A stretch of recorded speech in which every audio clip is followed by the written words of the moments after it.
सभी प्यारे साथियों को अनुसर का नमस्कार। रिएक्शन मैकेनिज्म जो आप अपनी पीजीटी की प्रिपरेशन में लगातार वीडियोस देख रहे हैं और साथ ही साथ इन वीडियोस से अपने टर्म्स और पॉइंट्स को क्लियर भी कर रहे हैं।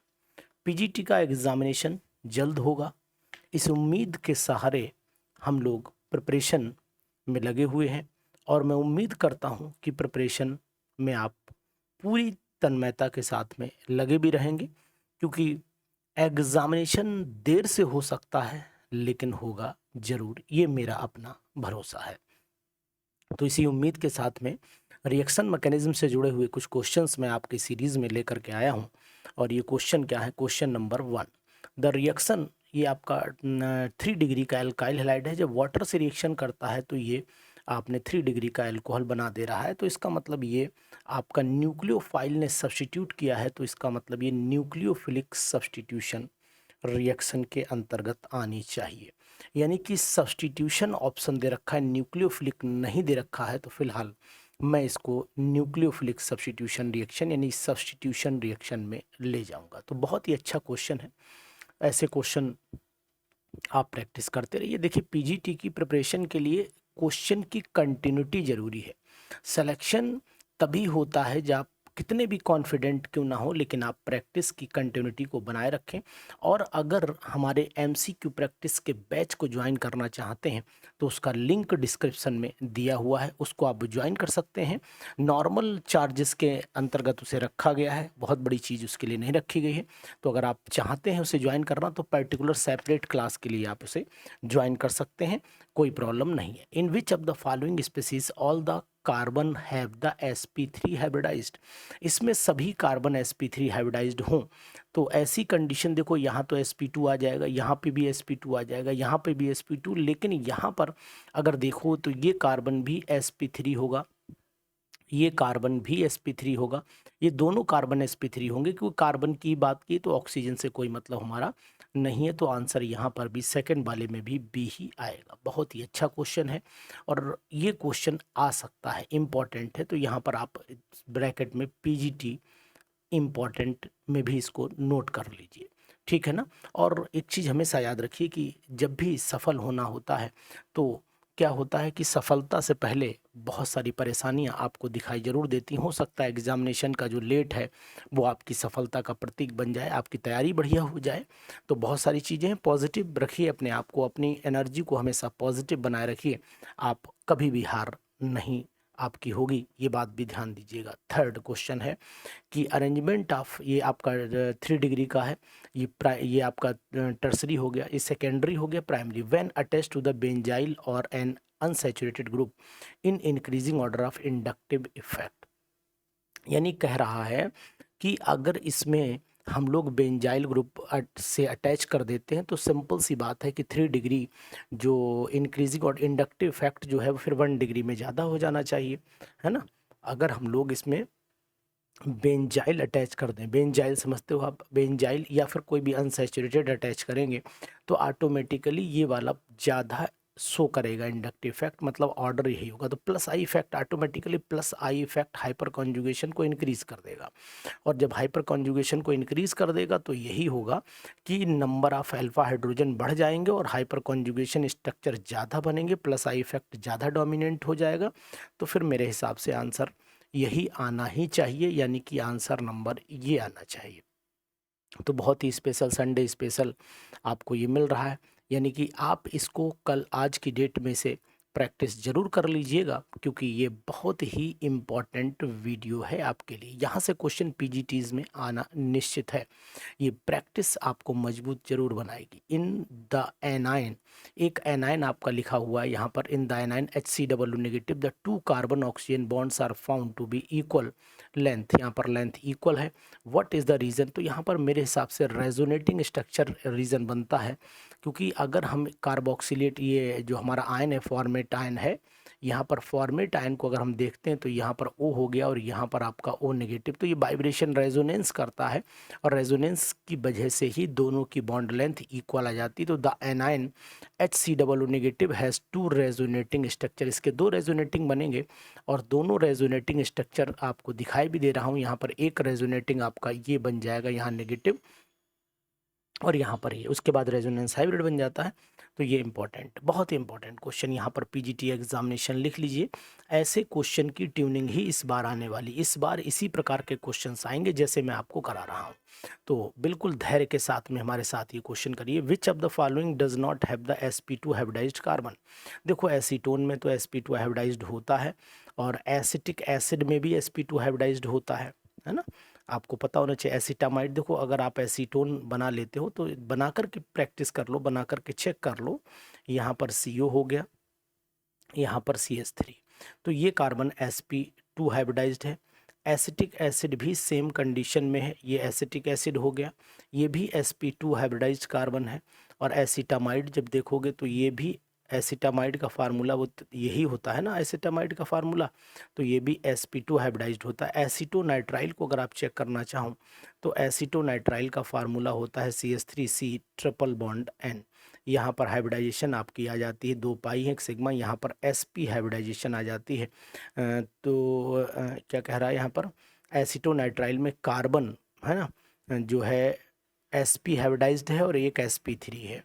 ठीक है, यहाँ पर sp2 है ही नहीं, तो इसका मतलब फिर ऑप्शन तो यही लगाना चाहिए मुझे, है ना, बिल्कुल 100% यही लगाना चाहिए। बहुत ही अच्छा क्वेश्चन, ये भी क्वेश्चन आपको जो है वो ट्रिकी कंसेप्ट पे चल रहा है, तो इम्पोर्टेंट यहाँ पर भी आप थोड़ा सा लगा लीजिए। क्लियर, अच्छे लग रहे हैं क्वेश्चंस, बताइएगा कमेंट बॉक्स में ज़रूर कमेंट किया करिए। और आप लोगों के कमेंट ही हमारे लिए प्रमोशन बनते हैं और हमारी जो यानी क्यूरियोसिटी को बढ़ाते हैं कि नहीं साहब हमें लोग जो है सुनना पसंद कर रहे हैं, तो मैं आपके लिए वीडियो बनाता हूं। और ये वीडियो हम आपके लिए तब बूस्टर का काम करेंगे जब मैं ऑटोमेटिकली आपके लिए बूस्टर बन जाऊं, यानी कि मुझे बूस्टअप करिए आप। और मैं आपसे ये रिक्वेस्ट करता हूं कि हमेशा जब भी वीडियोस देखें तो उनमें कमेंट जरूर करें और लाइक जरूर करिएगा, जिससे कि हमारा भी प्रोत्साहन चलता रहे। तो 2 methyl butane on reacting with bromine in the presence of sunlight gives, यानी 2 मिथाइल ब्यूटेन। अब सबसे पहले तो हमें 2 मिथाइल ब्यूटेन देखना पड़ेगा, तो यहाँ पर हम लोग ये लेते हैं 2 मिथाइल ब्यूटेन, ये हो गया 2 मिथाइल हो गया और यहाँ पर हो गया आपका butane, 2 methyl butane on reaction with bromine. अगर ब्रोमीन से रिएक्शन करेंगे तो बनना क्या चाहिए, तो बहुत ही अच्छा क्वेश्चन है, आपको बताने की कोशिश करूंगा। सेकंड पोजीशन जो सेकेंडरी वाला जो हाइड्रोजन आपको दिखाई दे रहा है, यही हाइड्रोजन रिप्लेस होना चाहिए सनलाइट की प्रेजेंस में, तो यानी कि यहीं पर Br लगना चाहिए। तो 1, यानी कि अगर मैं इसकी रिएक्शन करा देता हूँ ब्रोमीन से सॉरी और सनलाइट की प्रेजेंस में, तो फिर प्रोडक्ट यहाँ पर बनना चाहिए CH3 CH2 C, यहाँ पर भी CH3, यहाँ पर आपका Br हो जाएगा और यहाँ पर आपका CH3 आ जाएगा। तो इसका मतलब हो गया 2 ब्रोमो 2 मिथाइल ब्यूटेन बनना चाहिए। तो यहाँ पर हम 2 bromo 3 methyl 2 bromo 2 methyl butane, ये वाला ऑप्शन हम यहाँ पर टिक कर लेते हैं और यही आंसर हमारा आना चाहिए। आप लोग भी अपने सजेशन लगातार देते रहिएगा, क्योंकि यही सजेशंस हमारे लिए एक ऐसा एक्टिवनेस का काम, यानी कि एनर्जी ऑफ एक्टिवेशन की तरह काम करते हैं ना। The increasing order of the stability of following free radicals. Free radicals आपको पता होना चाहिए कि 3 डिग्री सबसे ज़्यादा होता है। पहले फिनाइल, डाईफिनाइल 3 डिग्री 2 डिग्री, अभी तक तो यही दिखाई दे रहा है मुझे, 7th का ए ही दिखाई दे रहा है, लेकिन ऑप्शन देख लेता हूँ कि कहीं और ऑप्शन तो नहीं इसका ऐसा दिया हुआ है जो बाद में दिक्कत, पहले हम ऑप्शन को टिक कर लें, पता लगा बाद में कुछ और मिल गया हमें। तो बाकी क्या दिया है देख लेते हैं, डाई दिया है और डाईफिनाइल ट्राई नहीं, ए ही ऑप्शन बिल्कुल एक्यूरेसी पर है, क्योंकि वहाँ पर जो फिनाइल है ना वो ट्राईफिनाइल लास्ट में दिया हुआ है। तो ये हो गया आपका ट्राईफिनाइल कार्बो फ्री रेडिकल, ये डाईफिनाइल हो गया, ये आपका 3 डिग्री हो गया, ये 2 डिग्री हो गया। तो फिर मैं इसी को ही टिक करूँगा। इसी प्रकार के क्वेश्चंस रिएक्शन मैकेनिज्म से इस बार आने की पूरी उम्मीद है। और ये रिएक्शन मैकेनिज्म आपके लिए मैंने पूरा चैप्टर पढ़ाया, पूरे चैप्टर के बाद क्वेश्चंस भी देखिए आपको करवा दिए हैं। तो इसी तरीके से आप अपने पूरी मेहनत को बरकरार जरूर रखिएगा, क्योंकि मैं चाहता हूं कि आपकी मेहनत सफल जरूर हो। The correct increasing order of the priority for functional group of organic compound, सबसे ज़्यादा रिएक्टिव ग्रुप कौन सा है? तो आपको बताना चाहूँगा कि वैसे तो COOH सबसे ज़्यादा रिएक्टिव है, मेरे हिसाब से COOH सबसे ज़्यादा रिएक्टिव होना चाहिए। देख लेते हैं the correct increasing order of IUPAC के हिसाब से देखें तो सबसे ज़्यादा फिर से पढ़ना पड़ेगा, the correct increasing order of the priority for the functional groups of organic compound IUP, बिल्कुल 100%। बी ऑप्शन यहाँ पर सही जाना चाहिए, बी, क्योंकि COOH पहले ये था कि पहले टाइम पर ये ग्रुप इधर था, लेकिन अब ये, यानी कि हम बी ऑप्शन को प्रियोरिटी, लेकिन अगर हम देखें तो ये ऐसे चलना चाहिए, मतलब COOH सबसे ज़्यादा ऑर्डर इंक्रीजिंग ऑर्डर में होना चाहिए, लेकिन इंक्रीजिंग ऑर्डर अगर आप देखते हो the correct increasing order of, तो ये तो डिक्रीजिंग में लग गया, ये होगा इंक्रीजिंग ऑर्डर में, ऑप्शन बी सही होगा, क्योंकि इंक्रीजिंग में हमेशा छोटे से बड़ा की तरफ लगता है और छोटे से बड़े हमें यही दिखाई दे रहा है।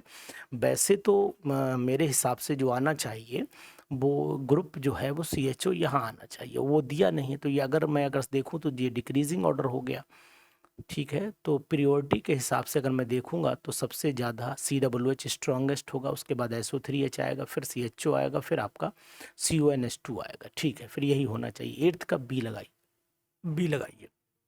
अगर डिक्रीजिंग ऑर्डर में देखोगे तो फिर इसे कायदे का जो ऑर्डर है वो इसको यहाँ होना चाहिए और इसको यहाँ होना चाहिए था, तब ये इंक्रीजिंग ऑर्डर में आएगा, अदरवाइज तो फिर डिक्रीजिंग ऑर्डर में ये वाला सही है। यहाँ पर डिक्रीजिंग ऑर्डर अगर मैं देखता हूँ तो ये वाला ऑप्शन मुझे करेक्ट दिखाई दे रहा है। फिलहाल इसके हिसाब से हम लोग चल रहे हैं, बी पे टिक किए हैं तो इसको अरेंज कर लेंगे, क्योंकि ऑर्डर इंक्रीजिंग पूछा गया है, ये चीज़ ध्यान दीजिए, इंक्रीजिंग ऑर्डर ऑफ प्रियोरिटी।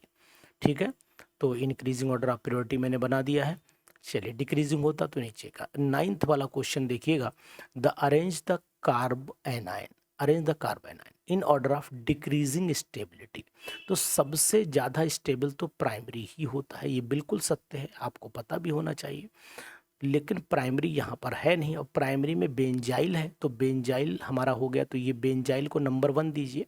लेकिन उसके बाद CCl3 है, ये वाला भी, क्योंकि इलेक्ट्रोनेगेटिव इलेक्ट्रॉन विड्रॉइंग ज़्यादा लगा हुआ है, तो इसका नंबर 1 देना पड़ेगा हमें, इसको नंबर 2 देना पड़ेगा, इसके बाद नंबर 3 हमें इसे देना पड़ेगा, और नंबर 4 हमें इसे देना पड़ेगा डिक्रीजिंग में। तो इसका मतलब ऑप्शन डी लगा लें, बिल्कुल एक्यूरेट ऑप्शन डी ही होगा भाई, बिल्कुल यही होगा। और आपकी पढ़ाई, आपकी मेहनत कामयाब जरूर होनी चाहिए मेरे हिसाब से, तो इन क्वेश्चंस को जरूर लगाइए। The correct order of increasing basicity of the given conjugate base, आहा कितना इंपॉर्टेंट है PGT's एग्जामिनेशन के लिए, चाहे वो DSSB का हो, चाहे बिहार स्टेट का एग्जामिनेशन हो, चाहे UP PGT का एग्जामिनेशन हो, सभी पर हमारी नज़र है। और उसी के हिसाब से क्वेश्चन नंबर 10 डिक्रीजिंग और इंक्रीजिंग पूछा है, इंक्रीजिंग बेसिसिटी पूछी है ना, तो इसका मतलब हुआ 10th वाले का, अगर मैं कहूँ कि इसका कॉन्जुगेट बेस, भाई सबसे पहले हमें कॉन्जुगेट एसिड, ये बेस है ना, कॉन्जुगेट बेस है, इनका कॉन्जुगेट एसिड स्ट्रांग होगा, वही कॉन्जुगेट बेस वीक हो जाएगा, तो कॉन्जुगेट एसिड स्ट्रांग ये होगा, उससे कम ये, फिर अमोनिया हो जाता है, फिर एल्केन हो जाता है, मैंने आपको बताया भी था, इससे पहले वीडियो में भी मैंने समझाया हुआ है। तो इसका मतलब ऑर्डर हमारा फिर ए ही सही आएगा, क्योंकि अगर आप इसको समझने की और भी कोशिश करना चाहें तो समझ लीजिए, इसका कॉन्जुगेट एसिड देखो, RCOOH कॉन्जुगेट एसिड, ये सबसे ज़्यादा एसिडिक हुआ, फिर आपका एसिटाइलिन हो गया, फिर आपका अमोनिया हो जाता है, अमोनिया, और फिर आपका एल्केन RH हो जाता है, तो कॉन्जुगेट बेस तो उल्टा ही होगा ना, फिर यही ऑप्शन एक्यूरेट आ जाएगा, है ना। बढ़िया क्वेश्चन, ये भी PGT लेवल पर ही, और ये भी PGT लेवल पर, क्वेश्चन नंबर 11 भी PGT लेवल पर है, इसको भी आप उसी लेवल से कंसीडर करिए, और मेरी बातों पर भरोसा और विश्वास करिए। लोग बहुत जगह कोचिंग कर रहे हैं, बहुत जगह कोचिंग कर रहे हैं, लेकिन सभी वही TGT लेवल पढ़ा रहे हैं, एल्डिहाइड कीटोन कार्बोक्सिलिक, और बहुत सारे लोग इसी मद में पागल हैं, अपने वहीं बैठे रहते हैं, और उस भीड़ तो इकट्ठा कर लेते हैं, लेकिन सिलेक्शन नहीं ले पाए। इसीलिए आपको भीड़ क्यों, क्योंकि क्वेश्चन कर पा रहे हैं, बोले साहब वहाँ के तो क्वेश्चन हम कर लेते हैं, अरे कर तो लोग ही, जब आपको सिंपल लेवल देंगे, लेवल बढ़िया मेंटेन्ड लेवल होना चाहिए ना, तो वो मैं आपको प्रोवाइड करने की कोशिश करता हूँ। Consider thiol A9 and alkoxy A9, दोनों एनाइन आपको दे, इसमें से कौन सा स्टेटमेंट करेक्ट है, करेक्ट स्टेटमेंट ढूंढना है। तो मैं, मेरे हिसाब से जो थायोल आयन है वो उसका बेसिक करेक्टर कम आना चाहिए, मोर बेसिक दिया है, लेस बेसिक तो ठीक है, और RO नेगेटिव जो है वो आपका न्यूक्लियोफाइल मतलब ज़्यादा अच्छा माना जाएगा। नहीं, ज़्यादा तो अच्छा नहीं, ज़्यादा अच्छा तो न्यूक्लियोफाइल, क्योंकि सल्फर की इलेक्ट्रोनेगेटिव पावर जो है वो कम है, तो इजीली लोन पेयर डोनेट कर देगा। इसका मतलब ऑप्शन नंबर मुझे जो समझ में आया वो यही आया कि RO इज लेस बेसिक, एक तो ये क्लियर हो गया, और मोर न्यूक्लियोफिलिक भी है। RO की नेगेटिव जो मैंने बात बोली वो यहाँ मैच कर रही है, लेकिन यहाँ पर बेसिक तो है, लेस न्यूक्लियोफिलिक नहीं होगा क्योंकि सल्फर की इलेक्ट्रोनेगेटिव पावर का इफेक्ट हो जाता है ना। ये बात आपको, यानी कि अगर मैं प्रोटिक सॉल्वेंट की बात करूं तो यहाँ पर मुझे कहना पड़ेगा कि प्रोटिक भी ज़्यादा है, ठीक है, लेस सॉल्वेटेड भी बोल सकते हैं, वो अपने हिसाब से आप एक्सप्लेन कर सकते हैं, कोई दिक्कत नहीं है। चलिए, तो दोस्तों 12th क्वेश्चन पर आ जाते हैं। साथियों, एक चीज़ याद रखना कि कंपटीशन कोई भी हो, जिस समय कंपटीशन है आप टीचर नहीं हैं, आप एक कैंडिडेट हैं, तो ये बात ध्यान जब रखोगे तो गलती होने के चांस घटते चले जाएंगे। The correct order of the acid strength, तो एसिड स्ट्रेंथ मेरे हिसाब से सबसे ज़्यादा जो होनी चाहिए पैरानाइट्रोफिनॉल की होनी चाहिए। आपको भी शायद उम्मीद यही कि पैरानाइट्रोफिनॉल होगा। उसके बाद आ जाना चाहिए मेटानाइट्रोफिनॉल, तो पैरा सबसे ज़्यादा, फिर मेटा, और फिर आपका फिनॉल, एंड देन यानी कि डी ऑप्शन यहाँ पर मुझे करेक्ट दिखाई दे रहा है, तो डी ऑप्शन पर हम लोग टिक कर लेते हैं। तो ये दोस्तों हमने 12th क्वेश्चन यानी कि 12 क्वेश्चन हमने आपके लिए कंपटीशन लेवल पर लाए, और ये 12 क्वेश्चन आपके लिए बहुत ही इम्पॉर्टेंट होंगे।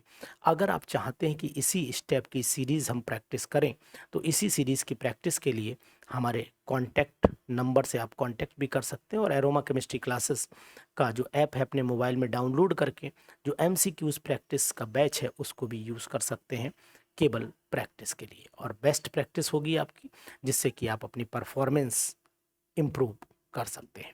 वीडियो कैसे लगी, क्वेश्चंस कैसे लगे, ज़रूर बताइएगा, क्योंकि हम आपका कमेंट का इनबॉक्स में इंतज़ार करेंगे। Thank you, bye bye.